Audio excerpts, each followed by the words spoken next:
Hey, welcome back. I got a new project to work on. I got these sent to me. These are spline drive nuts. They have a very fine spline profile on the OD, which almost looks like a straight knurling, but it's definitely either hopped or cut knurled, because you can see the lead out of the profile here. Normal knurling, push knurling doesn't do that, so I guess these are hopped. These belong to a BMW airplane engine, a vintage airplane engine, and don't know all the details, but for a restoration project they want to open up these nuts without damaging them, so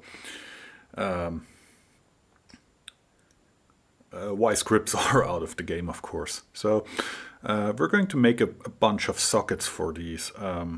These are 3 different nuts. We'll make 4 for each size out of 42 chromo 4, which is 4140, I think, in the NZ world. We'll machine them. We will slot the profile on the milling machine. Also, we need a half-inch square drive, internal square drive on the other end, so they can drive them with a ratchet or a torque wrench.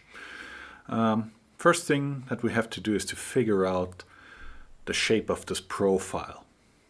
We could take a very high resolution photo with the DSLR macro lens straight on, pull it in the computer, put in background of a CAD program and figure the profile out there, or use a optical comparator, shadow graph, or a Toolmakers Microscope. As I have a Toolmakers Microscope, I will use that. I have this Isoma Swiss-made Toolmakers Microscope for quite some time, and I really have to say thank you to the person who gave this to me. This is awesome. I use it all the time, and it's just a very handy addition. I'm looking for a second one with larger scale, with a larger XY stage, but for most of the work I do, this is very nice. Has an XY stage, micrometer heads that read to 1 micron, and up here it has a 360-degree angular dial that reads to 1 minute of angular precision. Has through light from the bottom and a ring light up here with 3 light bulbs. Very heavy. The ways up here are scraped, and the XY stage has V-groove roller ball slides. So there is a V on both sides and balls in between rolling on them. Super nicely made. The company is still around and they still make Toolmakers microscopes and optical inspection equipment. So high price stuff there. Okay, this is a slightly rough setup. I'm filming through the eyepiece of the microscope. I have a 30 times magnification on the microscope, and we're looking right at the edge of one of the nuts. The microscope also has a rotary stage, which is the table which allows you to spin the part. And I obviously already adjusted it for runout. Means I bumped it around until it ran true. And that allowed me to count the teeth very, very easily. The one tooth in the center here has a small blue mark, and then I just went on and counted the teeth from there. 1, 2, 3, 4, and so on until I came back to the one with the mark, and I knew that this is a 54 teeth drive nut. That's the first important information. The overall OD over the teeth I could measure with calipers or micrometer. The angle of the tooth can be measured by rotating. The eyepiece of the microscope, as you can see, I can line up the line with one of the sides of the tooth, read the angle, rotate it around, and measure the other side and calculate the included angle. For that, of course, the tooth must be aligned vertical and to get a proper reading. I can also measure the height from the top of the tooth to the bottom, and I can measure the width up here, which is in this case slightly rounded over, but for the sake of easiness I will grind the tool with a flat nose. It won't drive on the tip anyway, it will drive on the sides of this profile. So we'll just grind the flat here, and I already measured this. This is 0.2 millimeters. The included angle is 60 degrees and the height of the profile is 0.6 millimeters. So shaping this profile on the mill will be very fast, even in quite tough steel like the 4140 I'm using. Okay, I took a piece of K10 carbide, which is a very tough grade of carbide, and I ground the slotting tool with the 60 degrees included angle. A little bit of front rake here, about 4 degrees. The sides have 2 degrees back rake, and I relieved the area in here so nothing does jam up. Also, I ground a little bit of flat on here so I can indicate the tool in once it is in the mill. Ground on the D-bit grinder, roughed out with a D125 wheel, and then gave it a good finish with a D40 diamond wheel, both resin bound. Okay, got the rotary table on the mill. I made a test part out of aluminium so I can just check my fit on the shape of the spline drive in there. I have the tool here in the spindle, and I'm using my 2 micron indicator to indicate it in.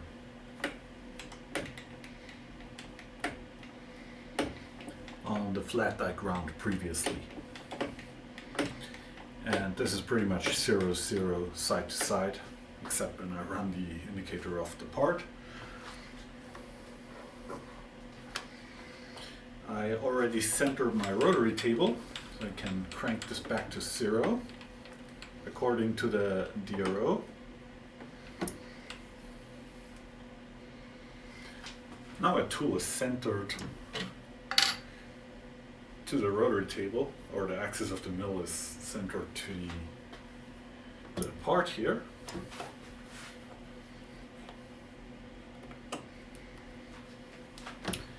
And I can just touch off on the side of the wall with my tool.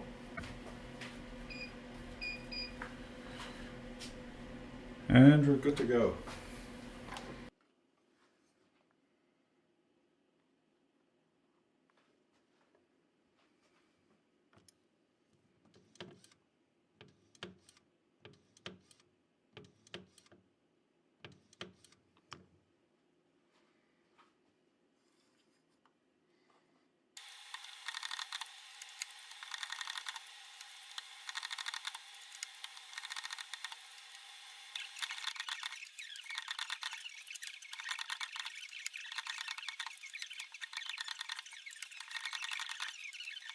What?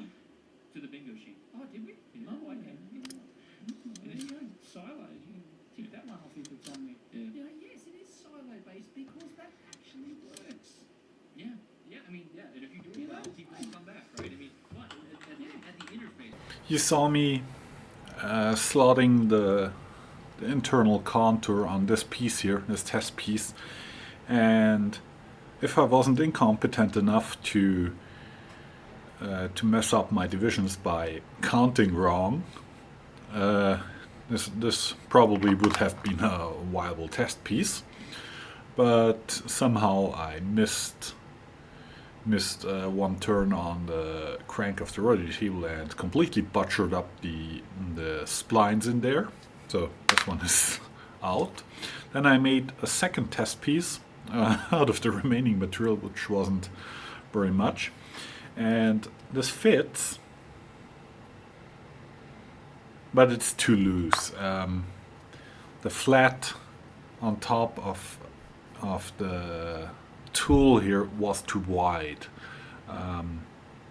I didn't check it, I just eyeballed it when I ground it, and it was 0.4 millimeters, double the width. So this has way too much side-to-side play in here, and weeble wobbles around. So that's also not good. Changed the grind of the tool, and I prepared a new test piece, this time out of O2, because O2 tool steel, because why not? The final pieces will be steel too, so why not use the proper material? And this is a very good fit.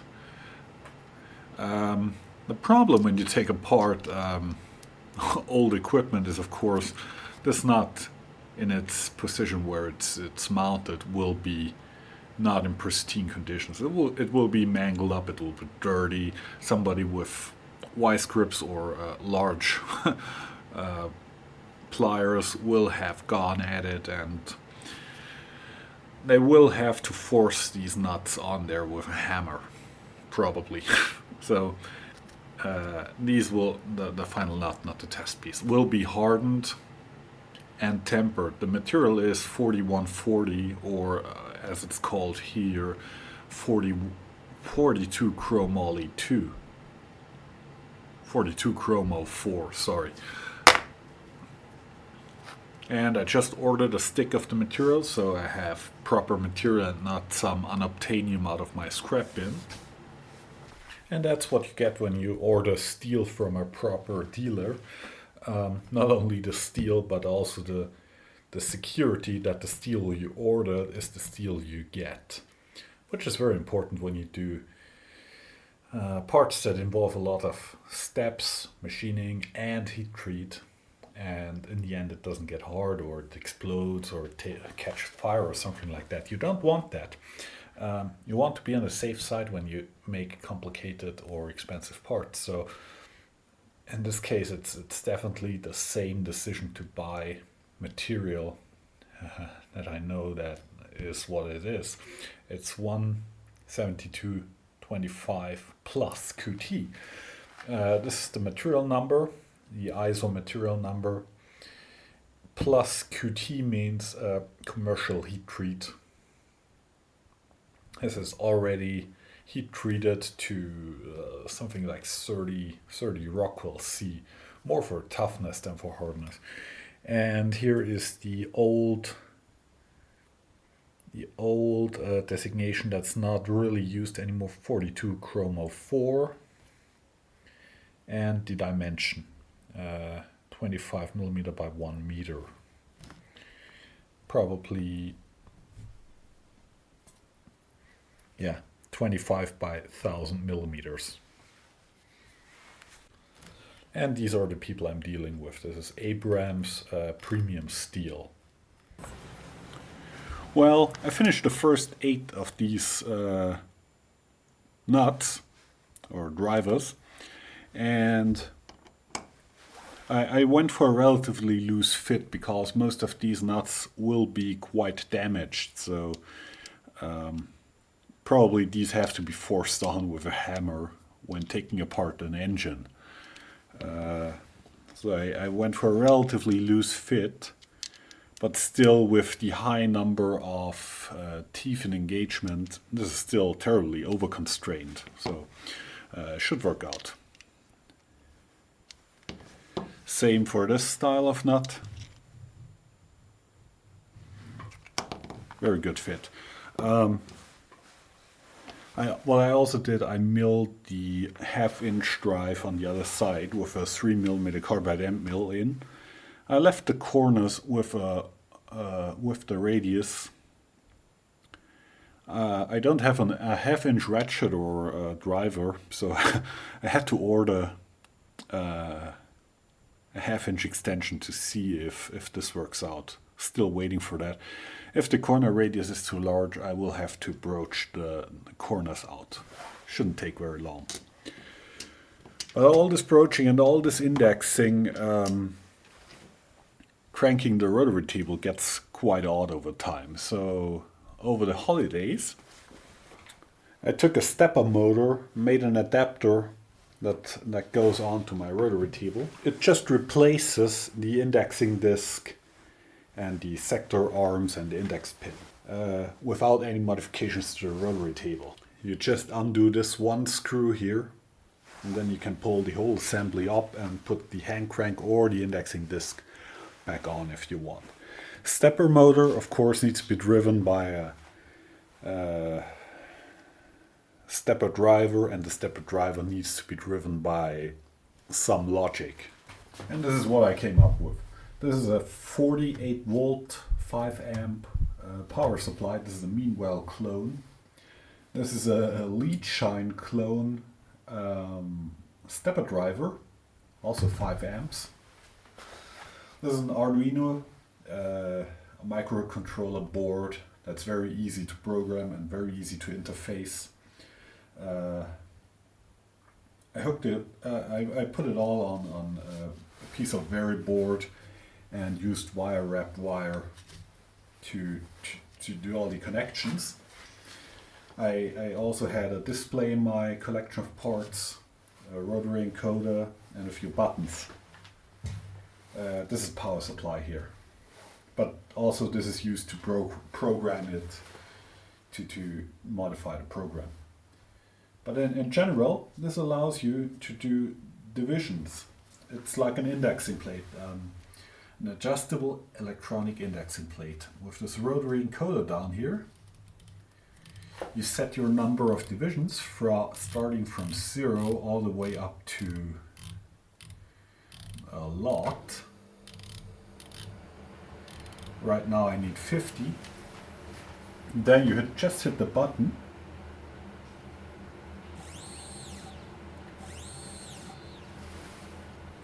And it counts up. I can also go in the reverse direction, but the rotary table has obviously a worm drive, and the worm drive has backlash. When you do manual machining, what you would do with backlash, you would crank in the other direction, overshoot your desired position by a few degrees just by cranking further, and then going back to your final position. That's what I'm doing with my controller when I go in the opposite direction too. This little movement that you see at the end, that's to take out the backlash.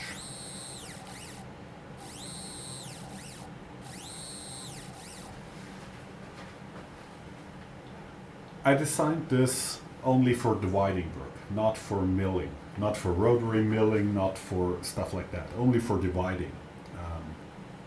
In this case for slotting, but also for cutting gears or splines or whatever. It's just to take away the indexing plate, the counting of the holes, the possible errors by missing a hole, stuff like that. So this will make life a whole lot easier. Also, it has a jog mode where I can just very finely adjust the position of the rotary table. This is for indexing parts, aligning parts. In this mode it doesn't have backlash compensation. I can still undo the screw and disengage the worm, so I can freewheel the rotary table by itself. This is for rapid dialing in run out of a part. And then just re-engage the worm, lock it, and we're good to go. I will release the schematics and the Arduino code for this, and I'm also designing a proper PCB so you do not have to do this. So all of this can go in a housing, in a box, and be safe to use. Right now we have 240 volts back here, not very well protected. So better watch out where you touch. It also has a mode for, right now I have to set the modes with a jumper link. This is division, and this is angular increments. You set an angle here, like 7.25 degree, hit go, and then it indexes 7.25 degree every time you push the button. And if you want to go 7, you just change it to 7, like this, hit the button, and it moves 7 on. If you want to zero it out or null it out, press the button. It has some rounding errors, obviously. This is 5/1000th of a degree. Then you go from there.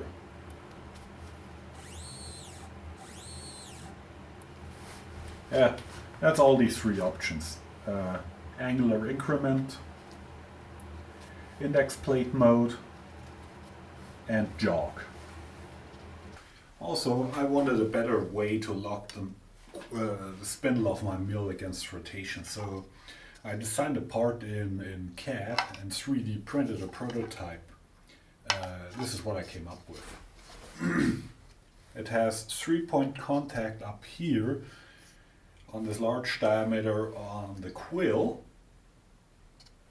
It has a flexure slot here and a screw pressing against it to clamp it.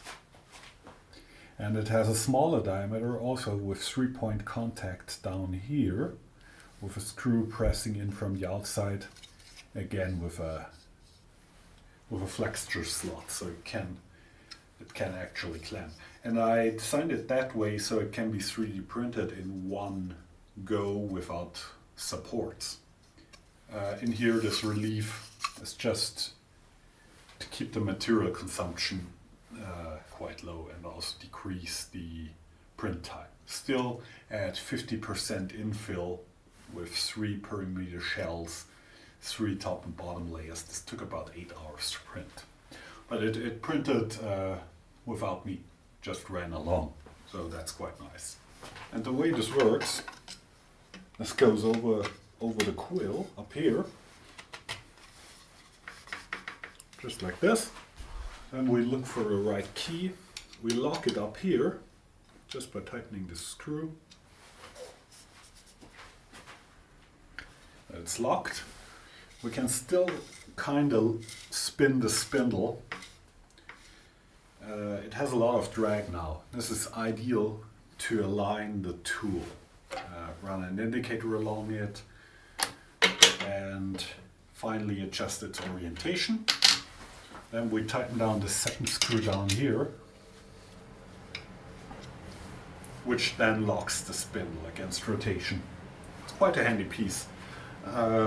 If it works out over time, I will replicate this part in a more durable material. But for prototyping, this 3D print is really nice. And this is about as good as you want to dial it in. This is a 2-micron indicator.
Okay, obviously an actual customer part is the best way to beta test your hardware you designed.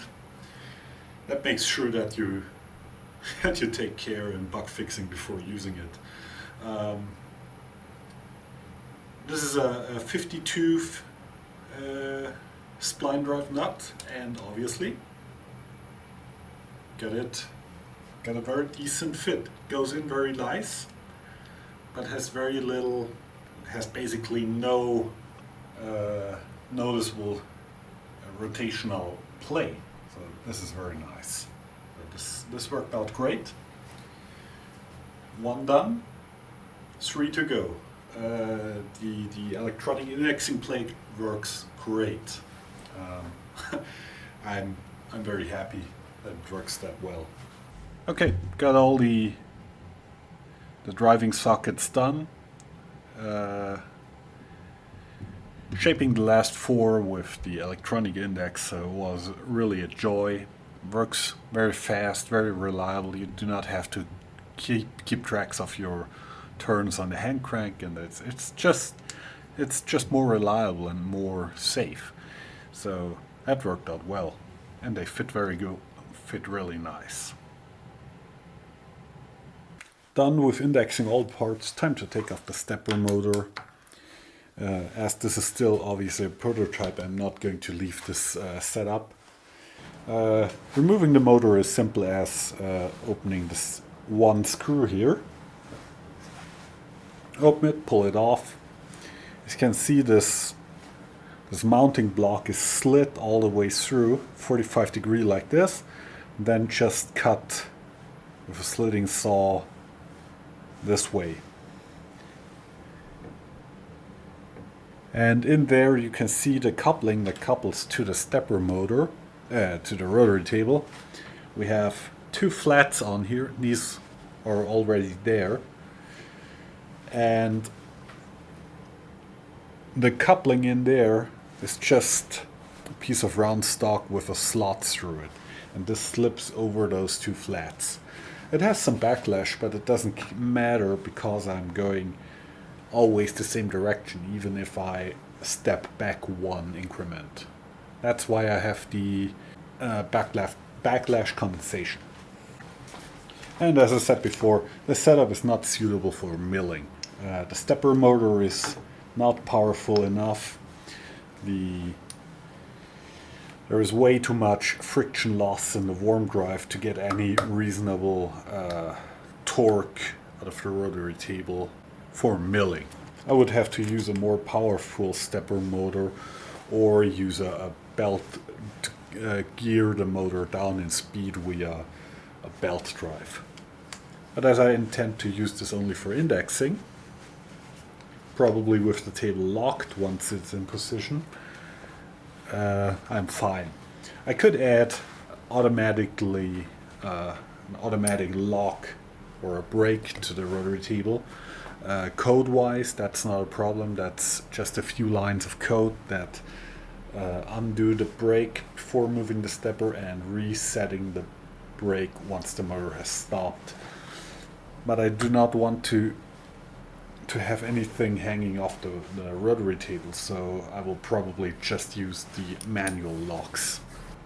And there we go, back to normal manual operation.